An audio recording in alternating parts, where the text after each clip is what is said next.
Eu quero render graças ao Senhor por esta oportunidade, manifestar minha alegria de estar aqui com vocês, de cumprir esta agenda que, como disse o reverendo Altino, já estava estabelecida desde o ano passado. E eu muito me alegrei com o convite, não apenas por celebrar com vocês mais um aniversário da Igreja de Monteiro, mas para assistir à igreja que é a grande plantadora do Cariri. Então é por isso também que eu estou aqui. Tá difícil.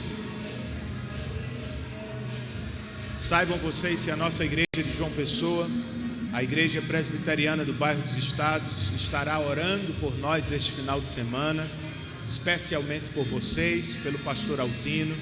É bom estar aqui também para rever amigos, os missionários plantadores, a Ila, que já foi lá de nossa igreja em João Pessoa, e viver este tempo, irmãos, de festa na presença do Senhor, celebrando a Deus pelos 65 anos da igreja de vocês e também pelo movimento de crescimento do Evangelho no Cariri.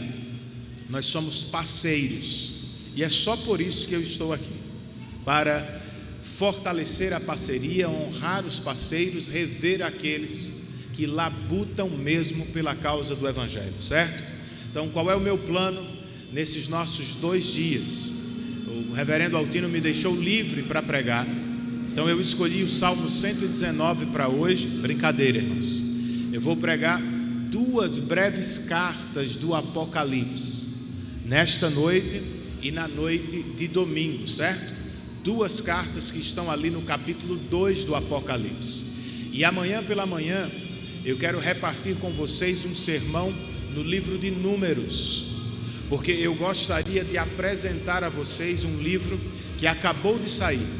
Eu preguei uma série de mensagens ao fim do ano de 2019 lá na IPBE, e os irmãos da igreja julgaram oportuno transformar os sermões em livro, e eu o fiz, e eu vou fazer a apresentação para vocês amanhã pela manhã, tá? Caso você se interesse, queira conhecer, adquirir, minha irmã querida está ali atrás e ela disse que vai me ajudar nesses dias. Muito obrigado desde já, viu, minha irmã? Que Deus te use poderosamente. Vamos agora ao texto sagrado? Abra sua Bíblia comigo no livro do Apocalipse. Eu quero estudar com vocês nesta noite o capítulo de número 2, do verso 12 ao verso de número 17. Apocalipse capítulo 2, do verso 12 ao verso de número 17.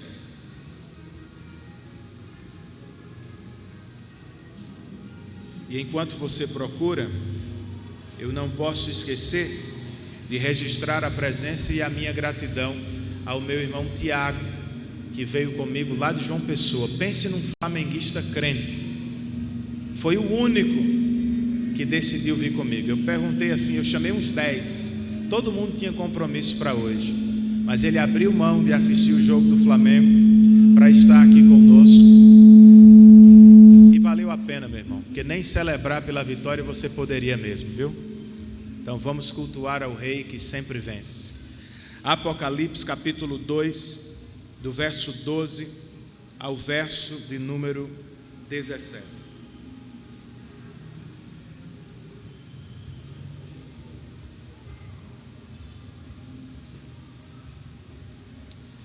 Meu filho, Cael, de 5 anos, estava de carona com uma família da igreja, quando alguém lhe perguntou dentro do carro: Cael, para que time você torce mesmo?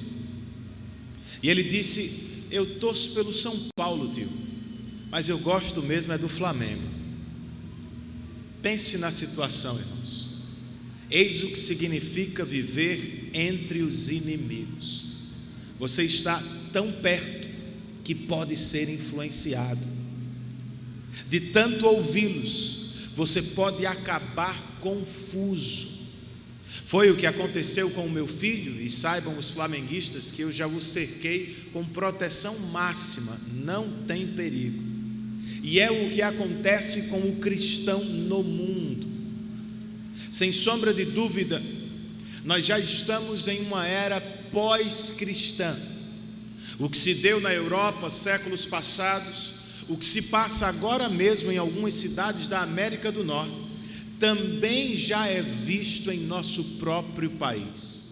A sociedade está cada vez mais hostil ao Evangelho. E a pergunta é: como encarar esta situação? Como viver no mundo sem se apegar ao mundo? Por mundo, entenda valores, princípios, sistemas. Pois bem, nós vamos aprender com a carta de Jesus à igreja de Pérgamo.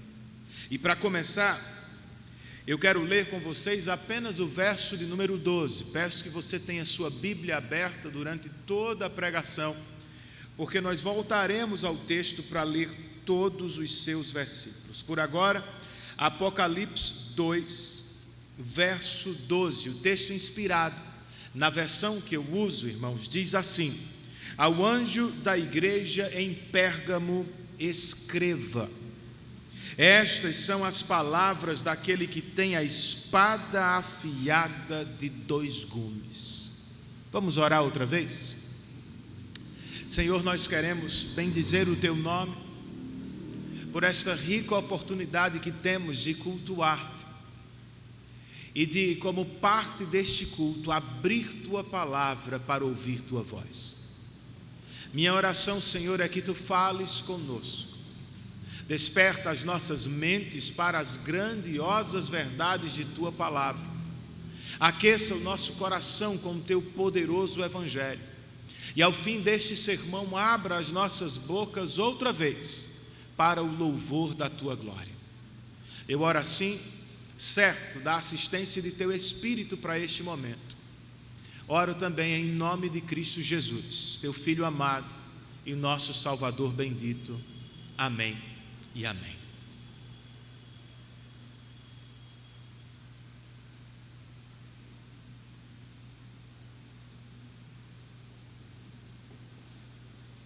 As cartas do Apocalipse foram organizadas em um quiasmo, uma estrutura literária que se parece com um triângulo deitado. Nas extremidades estão as cartas mais parecidas. Éfeso e Laodiceia, por exemplo, se tornaram mornas na fé. Esmirna e Filadélfia não ouvem repreensões. E ao meio deste triângulo estão as cartas que recebem mais ênfase do autor. É onde está o destaque das cartas. Destas que estão ao meio, Pérgamo é a primeira, e ela trata basicamente do perigo de se apegar ao mundo. Se Éfeso pode ser comparada à nossa São Paulo, uma capital financeira, e Esmirna, a nossa Rio de Janeiro, nossa capital cultural, Pérgamo precisa ser comparada à nossa Brasília, pois ela era a capital da província da Ásia Menor do Império Romano. Era desta cidade que o imperador governava o Oriente. Só que ele não era o único. Como acabamos de ler, Jesus se apresentou a esta igreja como aquele que tem a espada afiada de 2 gumes na boca. Qual é a comparação, irmãos? Os crentes de Pérgamo não precisavam ter tanto medo de César ou da espada física de seu governo. Eles precisavam temer mesmo era a Cristo, pois este não é apenas o Salvador bondoso da igreja, Ele é seu Senhor. E quando necessário, é capaz de disciplinar seu povo por amor. Por isso a mensagem desta carta é tão importante para os crentes do primeiro século e de Monteiro. Cristãos, filhos de Deus, não se apeguem ao mundo. Claro, não será fácil, por isso precisamos da ajuda desta carta. E como ela nos ajuda, irmãos? Primeiramente, esta carta nos ajuda quando nos apresenta o elogio do Cristo exaltado. Ele está emoldurado por uma expressão ou declaração que se repete no verso de número 13. Volte os seus olhos para o texto e, se possível for, alguém desliga esse negócio aqui, senão a Bíblia vai ficar me dando trabalho. Obrigado. Verso de número 13 do capítulo 2. Ao início do verso nós temos: sei onde você vive, onde está o trono de Satanás. Ao final do mesmo verso nós lemos: onde Satanás habita. Preste atenção nisso. Satanás visita Esmirna, ele passeia por Éfeso, mas ao fim de cada dia ele volta para Pérgamo, pois é lá, diz o texto, é lá que ele mora. Como assim, pastor? Como explicamos esta habitação de Satanás em Pérgamo? Um dos melhores estudiosos do Apocalipse, comentando o texto, escreveu o seguinte: Pérgamo foi a primeira cidade da Ásia Menor a construir um templo totalmente devotado a César. Em Pérgamo, além disso, havia o grande centro de adoração ao deus Esculápio, o deus da cura, em cujo culto serpentes passavam pelos pés dos fiéis. E por trás da cidade de Pérgamo havia uma colina que estava tomada por templos pagãos. Um deles, inclusive, tinha a forma do trono de Zeus, o pai dos deuses gregos.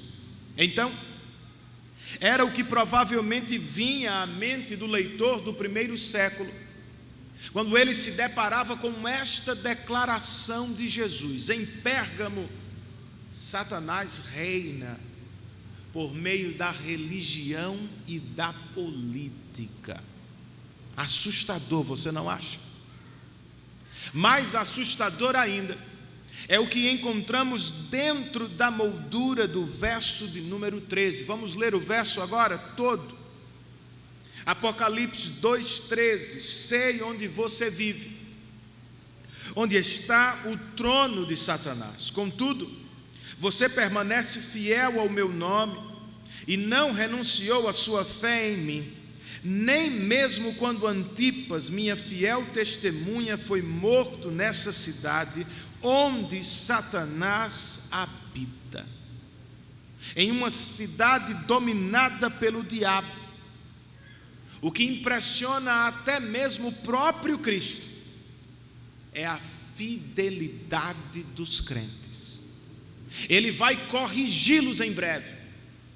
Antes, ele faz questão de elogiá-los.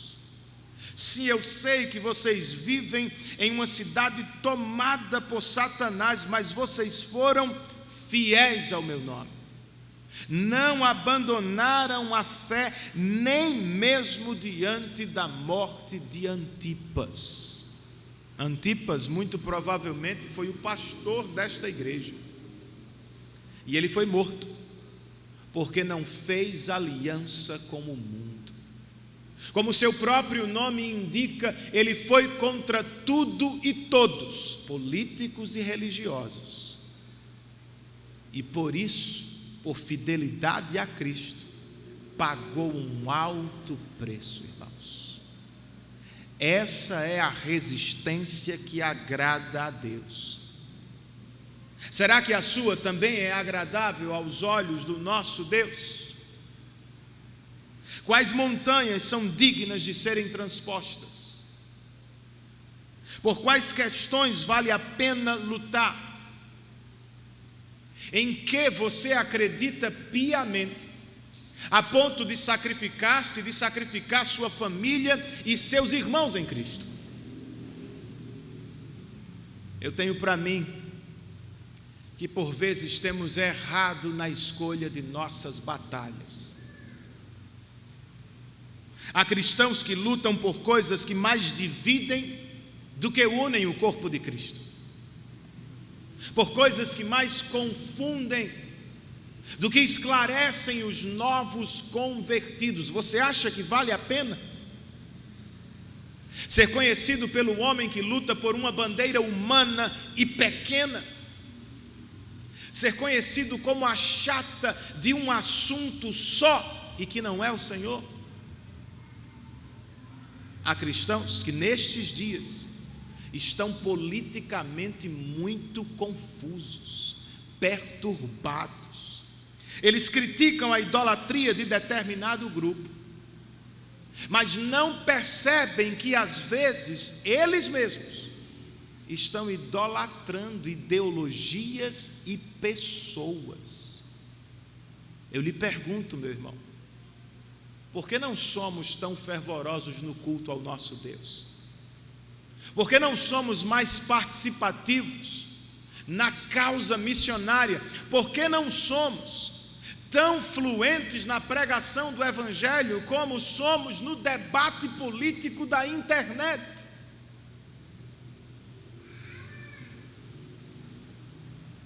Em Pérgamo, a resistência era outra. Antipas não morreu pelo presidente ou pelo Brasil. Ele não morreu por César ou por Roma. Ele morreu por Cristo.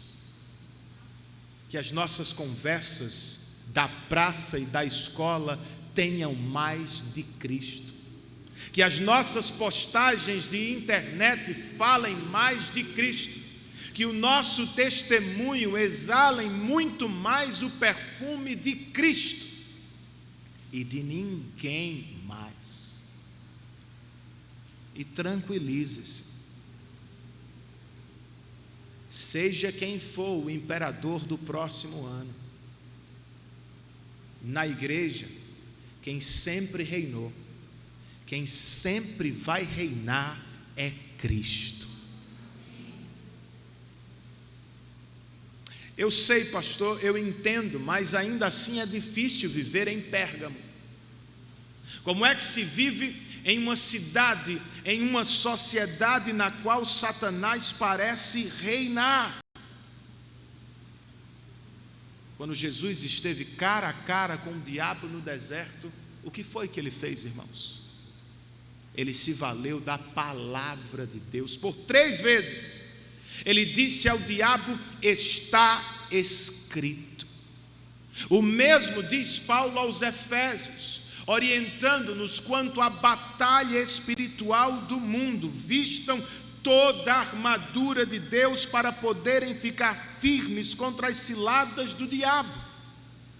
E falando dos elementos desta armadura, em dado momento ele escreveu: usem o capacete da salvação e a espada do Espírito, que é a palavra de Deus. Você sabe quais são as ciladas do diabo nos nossos dias? Onde ele tem mais atuado nesta cidade? Por quais canais suas ameaças e armadilhas chegam à sua casa e à sua família? Lembrem-se, o mesmo Paulo escreveu no mesmo texto: nossa luta não é contra carne ou sangue, ou seja, contra seres humanos. Nossa luta é contra potestades e autoridades, governantes e príncipes nas regiões celestiais. Contra estes poderes, irmãos, nós só teremos poder se andarmos de joelho na dependência do Senhor, e a estas forças nós só venceremos se tivermos a espada do Espírito na mente e no coração. Esteja atento quanto à movimentação do diabo no mundo, sim. Mas esteja muito mais atento à palavra de Deus. Você vai proteger seu coração e sua família, conhecendo e usando a palavra de Deus no poder do Espírito. E aqui, falando de família, eu quero destacar uma dica deste texto. Qual é?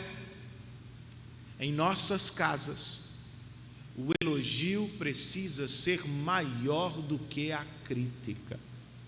Outra vez Jesus vai criticar esta igreja.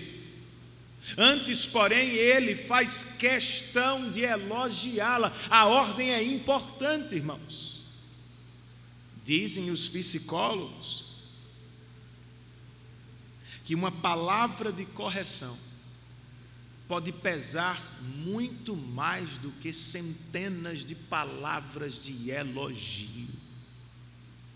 Eu concordo com eles nisso. Jesus também parece concordar. Por isso, diz um pastor, para cada crítica em nossas casas, que tenhamos 5 elogios para os nossos familiares.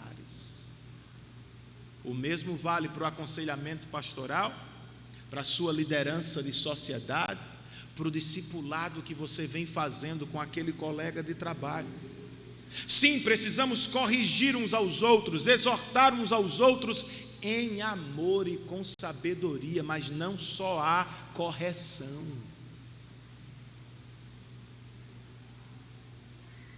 Elogie, encoraje o seu cônjuge, os seus filhos, os seus irmãos na fé, no caminho da piedade. O elogio pode fazer muito mais do que 10.000 críticas. Depois de nos apresentar o elogio de Cristo, esta pequena carta nos leva à exortação do Cristo exaltado. Se Satanás não pode derrotar a igreja do lado de fora por meio da perseguição, certamente ele vai tentar fazê-lo do lado de dentro. E é o que temos aqui nesta carta. Vamos ler os versos 14 e 15, por favor.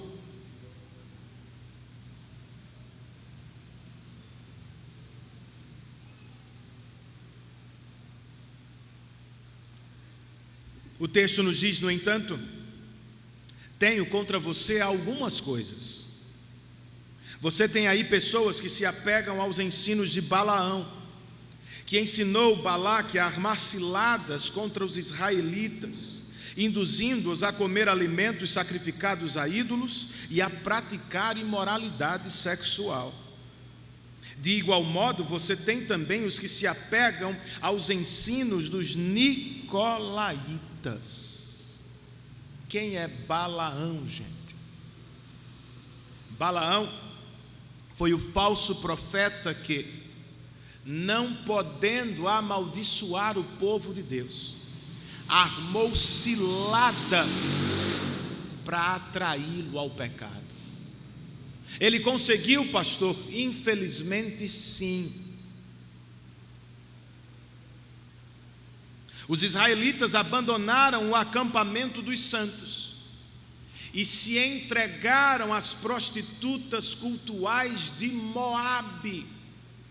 Qual foi o resultado? O livro de Números registra: 25.000 israelitas caíram mortos sob o juízo de Deus. O que Balaão não conseguiu fazer com suas falsas profecias, o pecado fez com maestria. Pastor, quem são os nicolaítas? Estes são os discípulos de Nicolau, que por sua vez é uma versão atualizada de Balaão.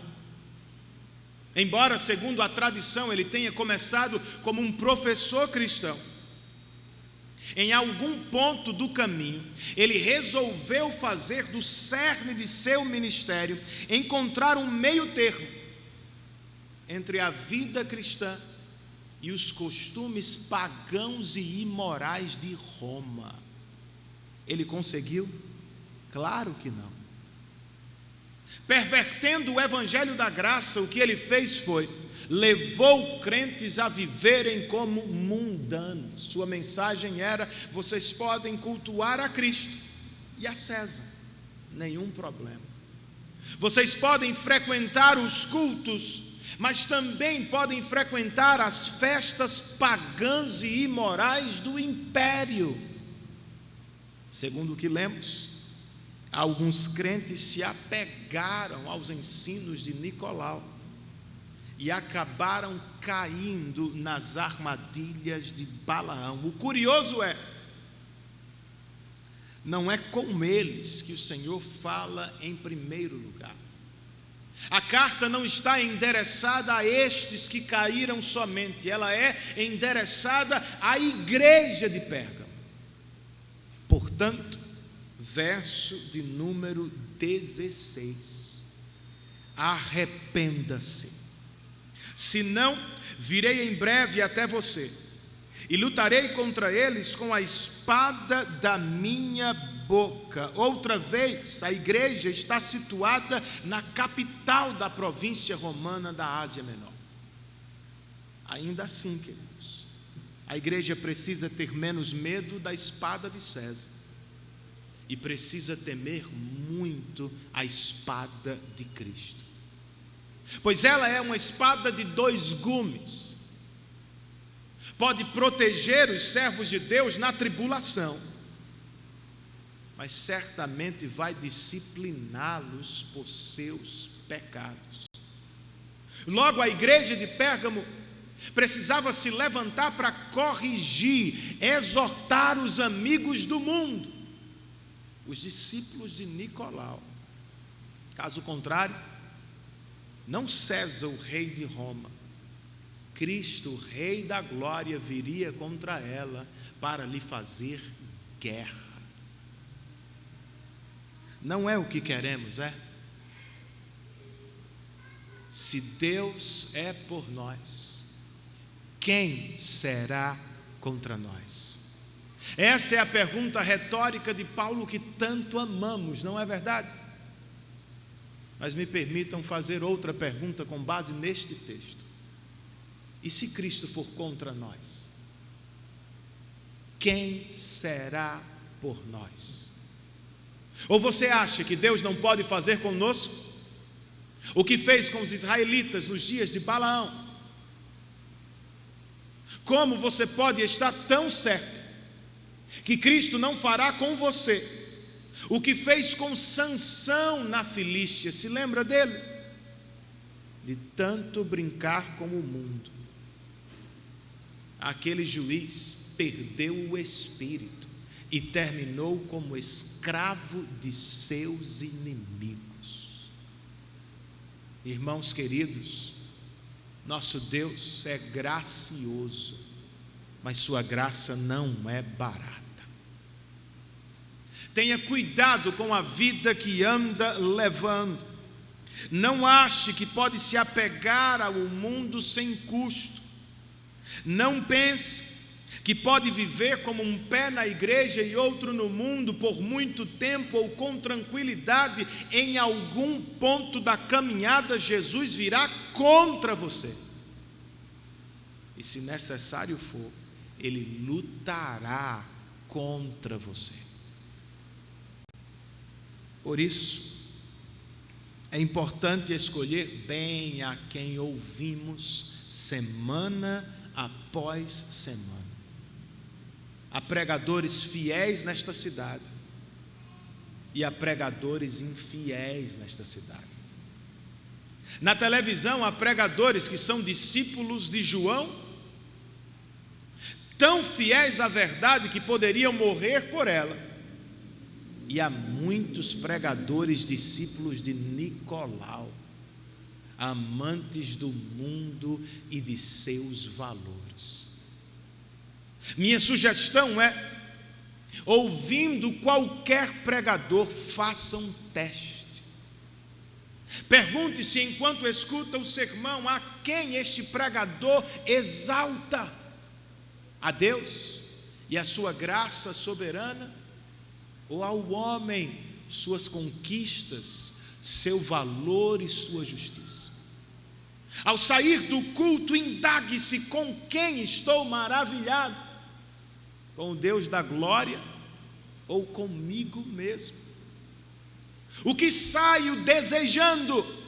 Santidade e piedade ou sonhos e ambições mundanos? Não se engane. Há muitos pregadores nicolaítas nos nossos dias. Precisamos estar atentos, irmãos, pois o Evangelho de Cristo não é o Evangelho do movimento Palavra da Fé, não é o Evangelho do movimento da prosperidade e da cura, não é o Evangelho do movimento sinta-se bem consigo mesmo ainda que esteja em pecado. Não!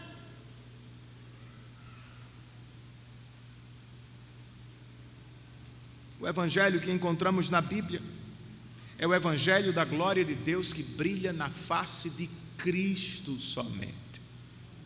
Nossa boa notícia não é: podemos viver como queremos, teremos vida longa e luxuosa na terra. Não, longe disso. Nossa boa notícia é: nós somos pecadores tão terríveis, e Cristo é um Salvador tão maravilhoso, que para nos salvar, Ele se entregou na cruz do Calvário no nosso lugar. Essa é a nossa mensagem. Eis o que pregamos, e por isso não podemos abrir mão da disciplina eclesiástica, irmãos. Se abrirmos mão de disciplinar os membros de nossa igreja, Cristo virá contra nós.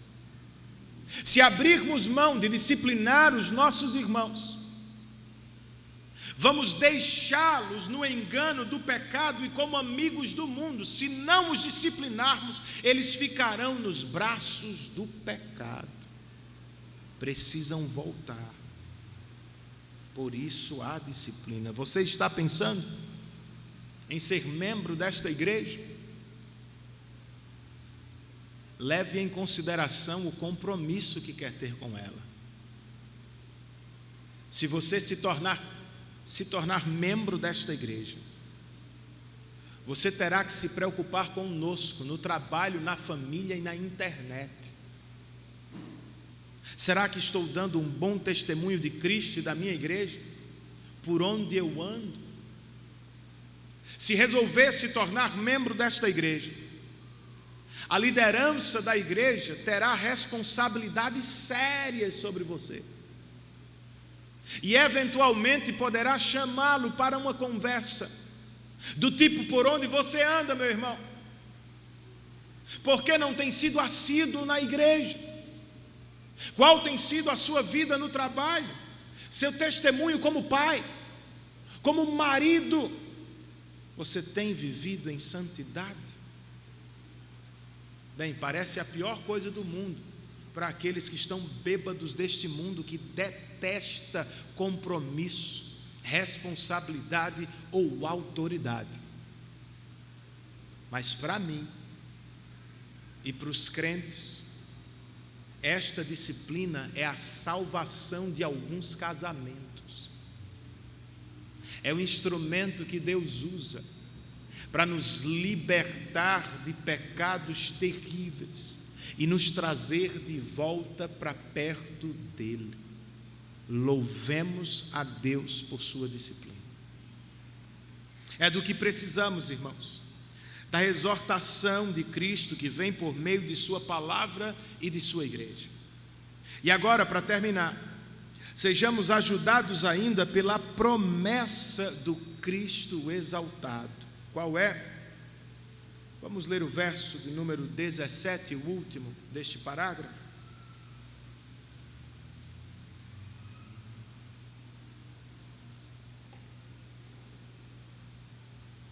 Aquele que tem ouvidos, ouça o que diz o Espírito às igrejas. Ao vencedor darei do maná escondido. Também lhe darei uma pedra branca com um novo nome nela inscrito, conhecido apenas por aquele que o recebe.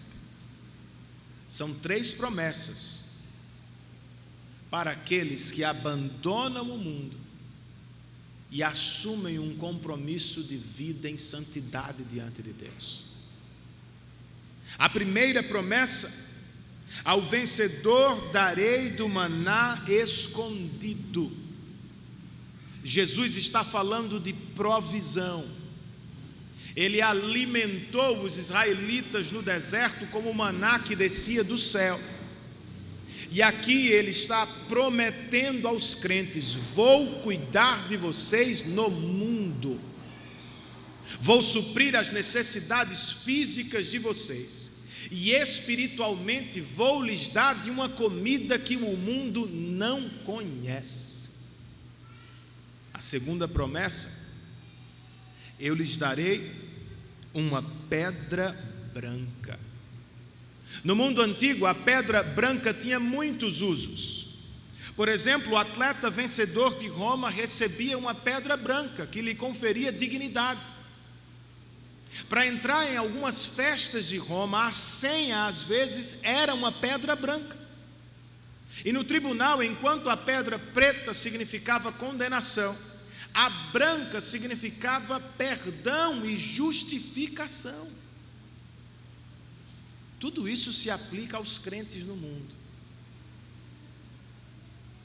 Por vezes eles serão considerados perdedores aqui, mas na glória eles serão mais do que vencedores por causa de Cristo. Por vezes eles serão desprezados e ignorados, não serão chamados aos grandes banquetes da sociedade. Que ninguém se entristeça demais. Nós iremos para o banquete do Cordeiro de Deus na glória. Sim, nós podemos até morrer pelo compromisso com Cristo, como era o caso dos irmãos do primeiro século, mas por causa de Cristo também nós escaparemos da morte eterna. Fomos poupados do juízo certo e eterno de Deus. A terceira e última bênção do texto é: ao vencedor darei um novo nome. De que nome estamos falando, irmãos? Saibam vocês que assim como as introduções das cartas do Apocalipse nos fazem olhar para a introdução do livro, para o Cristo exaltado, as conclusões das mesmas cartas nos apontam para o fim do livro.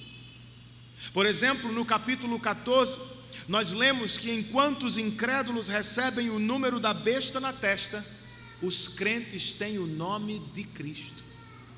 E no capítulo 22, que trata do nosso estado eterno, nós lemos: já não haverá maldição alguma. O trono de Deus e do Cordeiro estará na cidade, e os seus servos o servirão. Eles verão a sua face, e o seu nome estará na testa deles. Este nome tem a ver com a bênção da identificação. No mundo e através dos séculos, os crentes sempre serão forasteiros e peregrinos. Não adianta nem forçar para entrar. Em um sentido, nós sempre estaremos à margem. Mas não será assim para sempre, meu irmão. Por causa do nome de Cristo sobre nós, nós já temos um novo status diante de Deus. Já gozamos de uma nova posição perante o Senhor. Agora mesmo, somos conhecidos por Deus, somos filhos adotivos dele, e em breve seremos membros de seu reino celestial para todo sempre.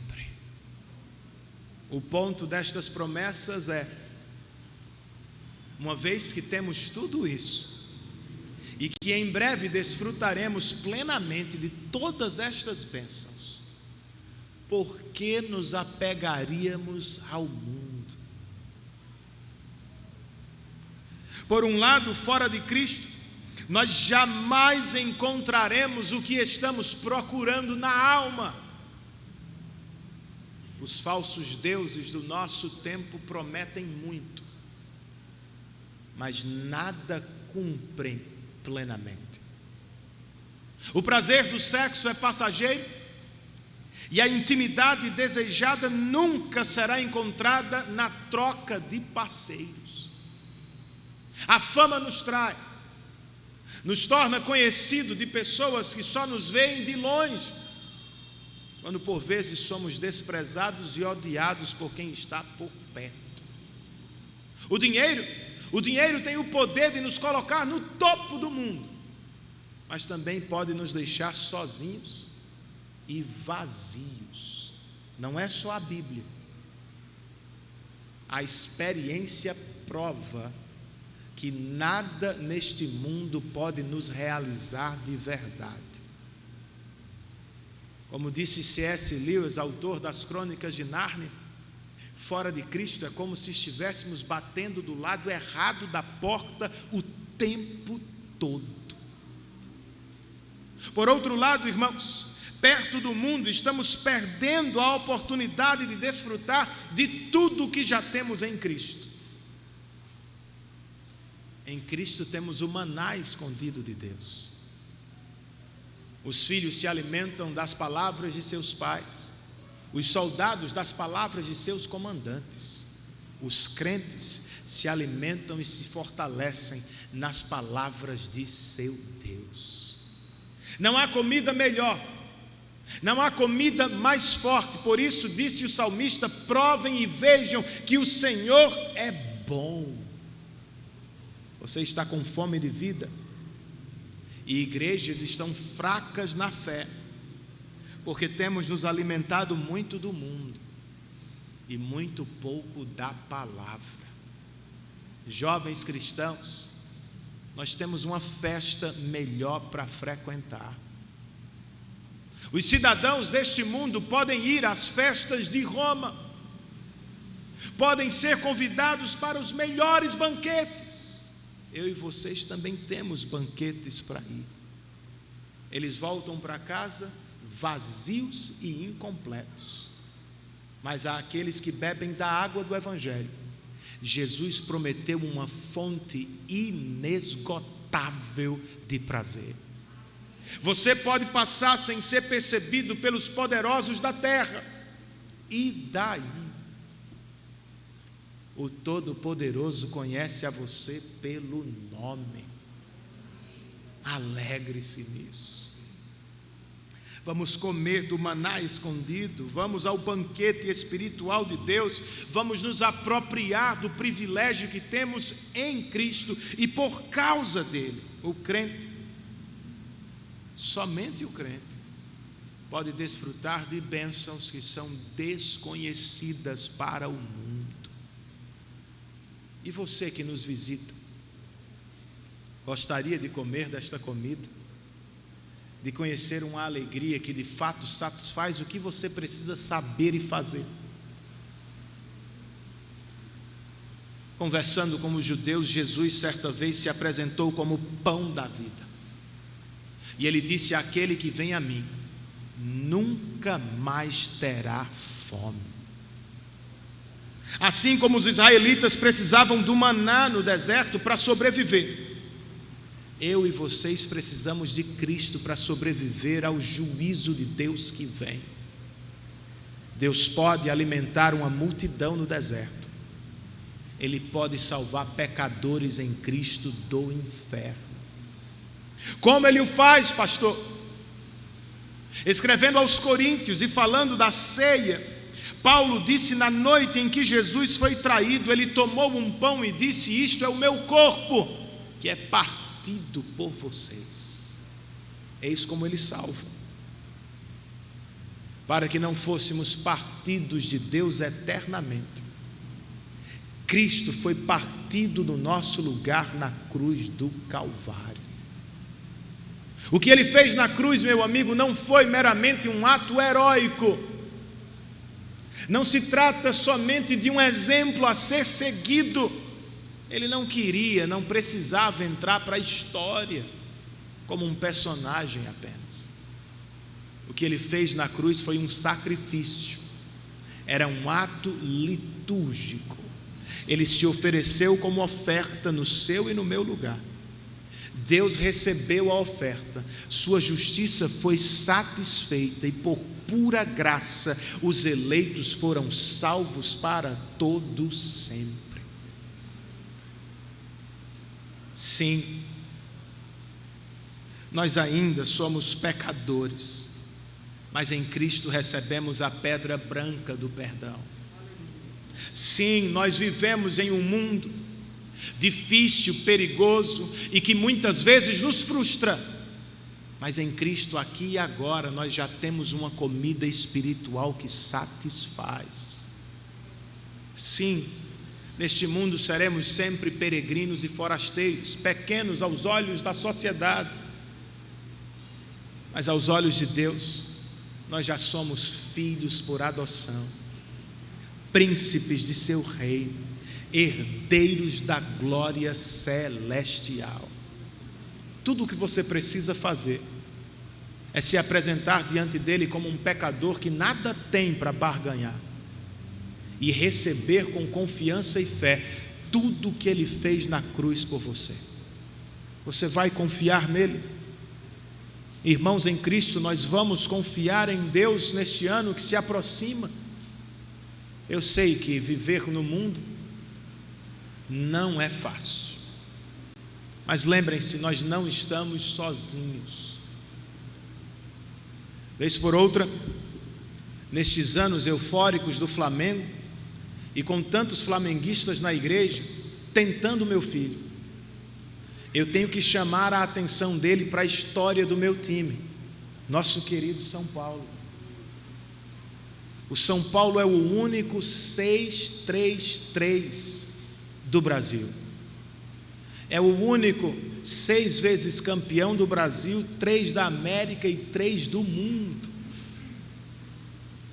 Eu chamo meu filho e digo: filho, só o São Paulo foi tricampeão do Brasil em sequência.